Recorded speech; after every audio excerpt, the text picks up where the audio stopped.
Welcome to Issues of Contemporary Politics with Dr. Brovkin. Today, my dear friends and subscribers to my channel, I'd like to talk about what is on everybody's mind, and that is about President Trump and the assessment of the ceasefire that has just been concluded between the United States and Iran. And I'd like to group the assessments of various observers and commentators and analysts into three types of narratives, as I call them. One is I would call it, is the capitulation. That what Trump has done is capitulation to Iranian demands. This kind of narrative, I'll speak about it at more detail in a moment. Essentially, as name suggests, it is an attempt to essentially capitulate, to concede to the Iranian demands, and that is what Trump has done. The second one could be called deceit.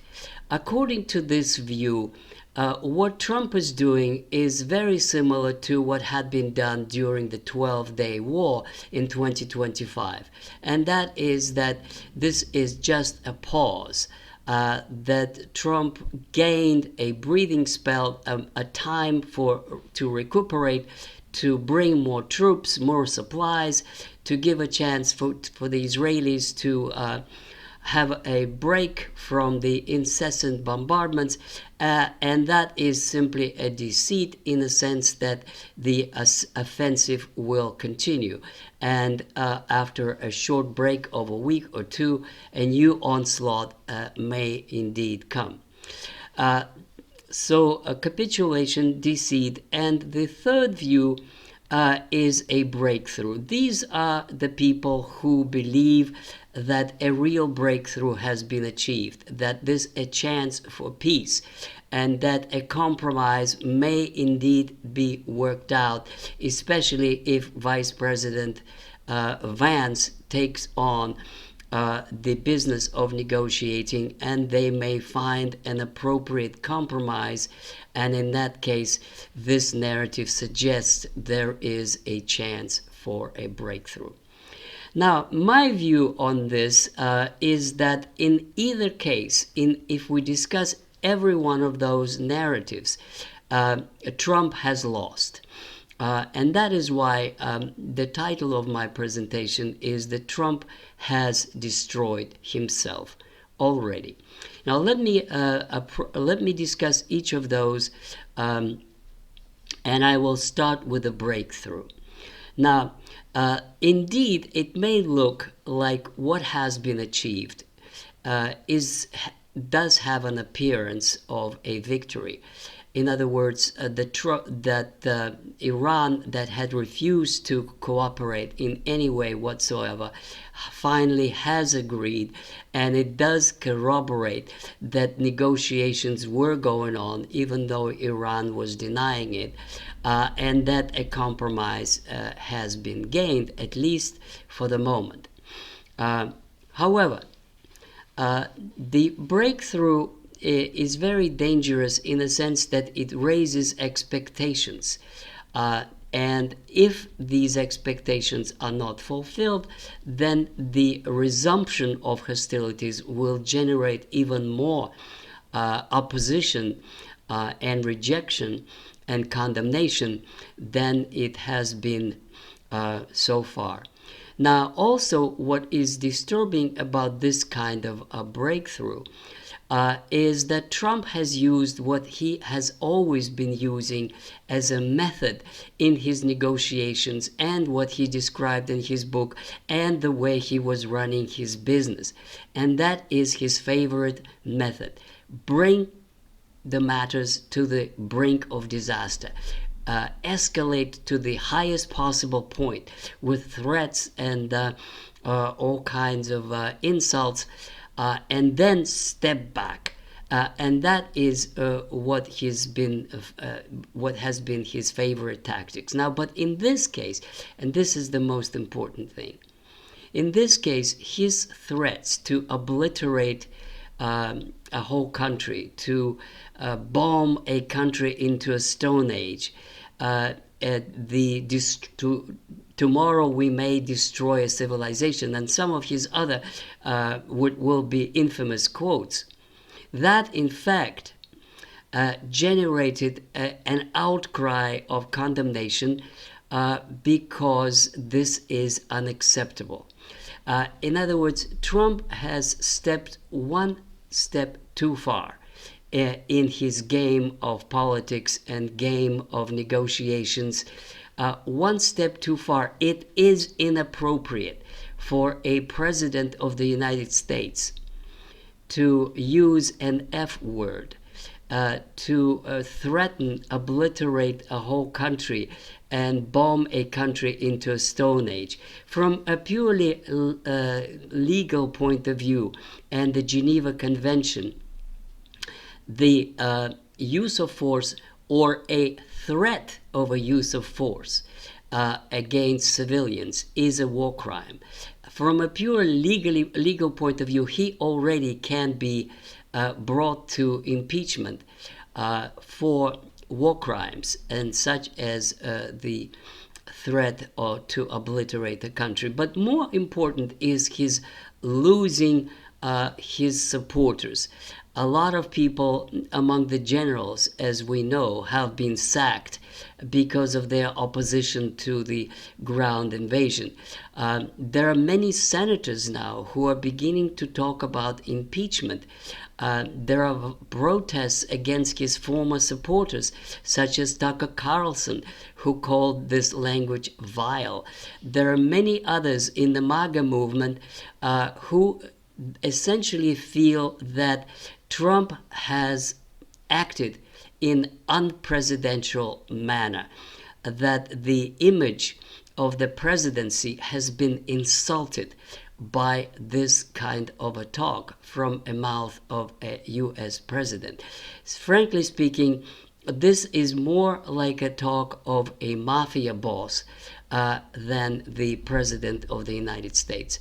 The fallout has also been quite strong in the American standing in international relations. A lot of irreparable damage has been done. Starting with Russia, any hope of a peaceful resolution with the United States' role as an intermediary has been overturned. Putin, of course, never says anything bad about Trump and stayed silent. Peskov, the spokesman of the Kremlin, stayed silent, no comment. But the Russian society is absolutely outraged at this kind of behavior and this kind of talk. Essentially, it confirms those who argued that the United States is unreliable, that its word cannot be counted on, that they would violate any agreements when they feel like it, and it's useless to even continue talking to them. The Russian vote, together with the Chinese in the Security Council of the United Nations, put a veto on the resolution authorizing use of force.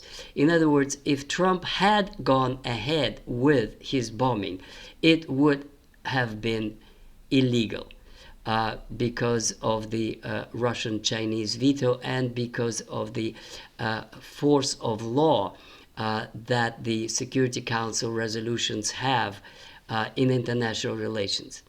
But again, perhaps the biggest loss to America is among its allies, and that is that the European Union and NATO countries have openly broke with Trump.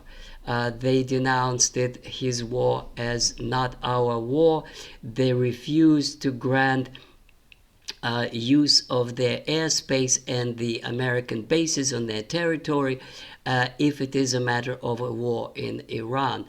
And the bad feeling will continue even if this current crisis is overcome. Now, so the breakthrough theory or narrative, as one could call it, is in fact a Pyrrhic victory. It's a victory that is worth nothing because it has a potential of resumption, and even without it, damage already has been done, especially to the reputation of the presidency. Now, the capitulation narrative. Now, capitulation narrative suggests that Trump, by agreeing to this ceasefire, has already capitulated, has already given too much to United States opponents, such as Iran. These critics point out that Iran, according to the projected agreement, may keep the control of Strait of Hormuz. It also suggests that Iran has achieved its objective of removing American bases from the Middle East. And those critics suggest that that would mean also that Israel is left alone vis-a-vis Iran, and no conclusive removal of nuclear facilities have been achieved. That is a defeat from this kind of people, from their point of view. And that means that Trump is losing the support of those who had put him to power, and that is the Israeli lobby and the banking community, and all those hardline hawks that wanted to speak with Iran with the language of force. So the capitulation narrative essentially accuses Trump of giving too much to Iran, and that comes from the hardliners, from those who wanted total commitment to the cause of Israel and American military might in the Middle East. So let me move on to the deceit narrative. And that is primarily by those who believe that this is not serious. This is Trump is just one more of his maneuvers. That just as much as he had maneuvered in the past, he essentially agreed for a ceasefire to gain time. And this is simply a temporary pause. And then in a matter of a week or two or less, it would be violated, perhaps by Israel, that has already refused to honor the agreement to cease hostilities in Lebanon. However, if indeed this is just a deceit and this is a temporary pause, then in the end, if the hostilities do resume, the problem for President Trump is that his opponents will double down on their opposition. All those who believe that it is inappropriate to threaten use of force, once he actually resumes using the force and bombing and destruction, they will double down in their opposition. And as we know, the talk of impeachment has already been launched. And if he resumes the war, these voices become even louder. And especially if it's a matter of using Article 25, which does not need impeachment long proceedings through the Congress and through the Senate. It could be done by a mere decision of the government and the vote in the Senate that the president is incapable to fulfill his duties. In other words, all those who fear Trump's irresponsible behavior may double down in their efforts to stop him if the deceit narrative turns out to be the actual behavior. Russia and China may openly side with Iran and may openly provide anti-aircraft missiles and all kinds of other military assistance. the North Koreans have already spoken of a possibility to provide long-range missiles. And there are all kinds of other things that we cannot even imagine that may take place if the hostilities resume. And finally, what it all boils down to, my dear friends, is that the conclusion that I can draw from these dramatic events is that President Trump has already lost, regardless of what this agreement will bring or not bring. I think what he has lost is the presidential reputation. I think that he's lost is the respect of people who, many of those who voted for him, by his actions and words of the last several days. A president of the United States cannot use the words that he used. A president of the United States cannot threaten, obliterate, and bomb into a stone age a civilization. It is simply not worthy of the respect to the office of the President of the United States. And that kind of loss is irreparable. It has been done. It will stay in the minds of many people from whose actions his political future depends. Thank you very much, and I ask you to look at my other playlists.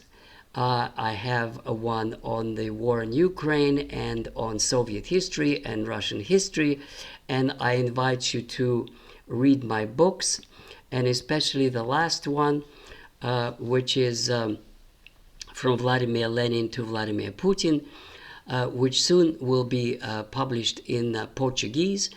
And I also invite you to continue with your comments, which I try to answer most of them, if not all of them. And I will see you soon, very shortly, with another edition of Issues of Contemporary Politics with Dr. Brovkin. Goodbye.